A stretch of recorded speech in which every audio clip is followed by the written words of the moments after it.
Hey guys and gal. If you watched my last video of shooting HP5 at night, then you might have seen this clip. To come to South Carolina and take photos along the way. David was trying to get me to go to South Carolina with him to look at a scanner that was pretty reasonably priced. And in yet another frugal attempt to save money shooting film, I decided to join him.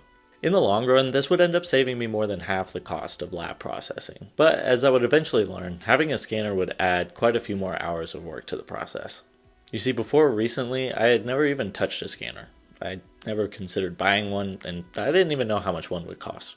And so after some research, it seemed that a flatbed scanner would make the most sense for both color and resolution.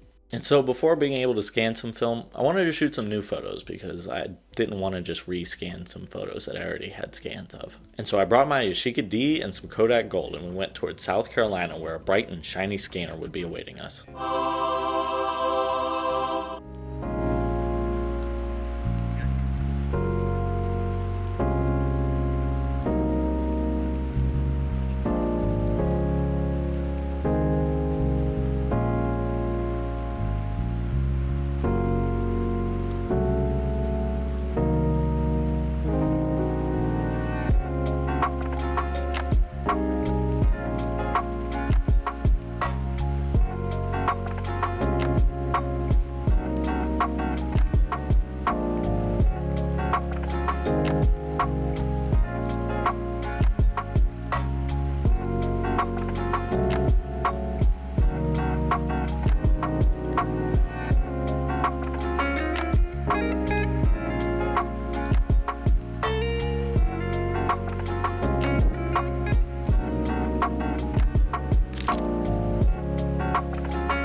I really quite liked these first shots. They felt the most worth it after my time scanning. I would say the Epson and Silverfast both create a really neutral looking scan, which is great for data and if you're already comfortable creating a look for yourself.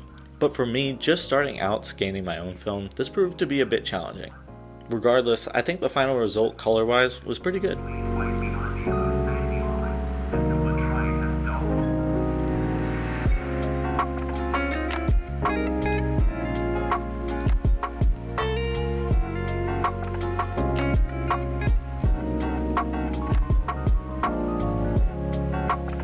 I don't even know how I was able to shoot all 4 shots on the same frame.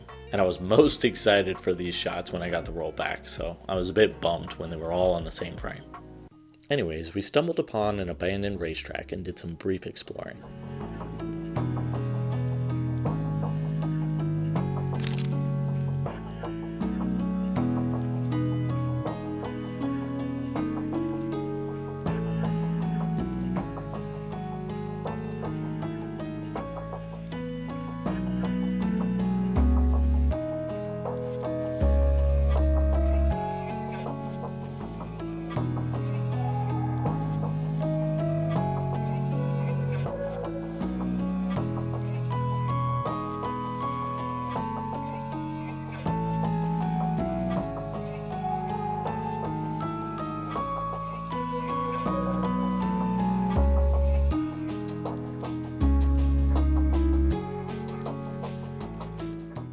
And to preface this next clip, which I wish I had better sound for, David has a pretty sizable fear of spiders. And to my astonishment, he ran right past me and straight into a huge spider web. And, well, you can see what happens next.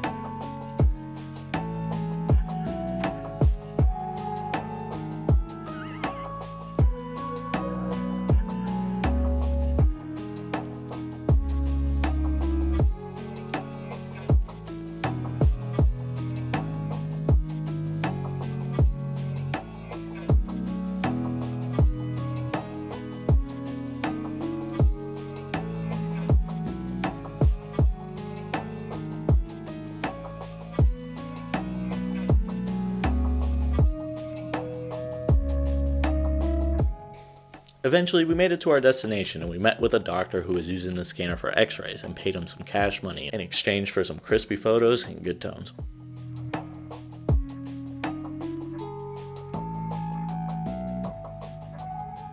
And here it is, in all of its glory. The Epson v700. It came with two 35mm trays and two 120 trays, which is nice because I'll be able to preload a tray while the other one is scanning.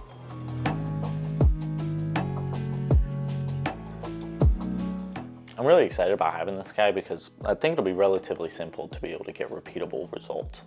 This V700 has a maximum resolution of about 6800 dpi, which I think optically maxes out at around 32 to 3800, which even then is still about 12 to 15 megapixels for a 35mm image and about 20 to 30 megapixels for a 120 photo. For reference here, while I was making this video, I re-scanned one of my Cinestill 800 rolls, and just look at the difference between the original lab scan and the scan that I just did for this video. That's all I've got for today.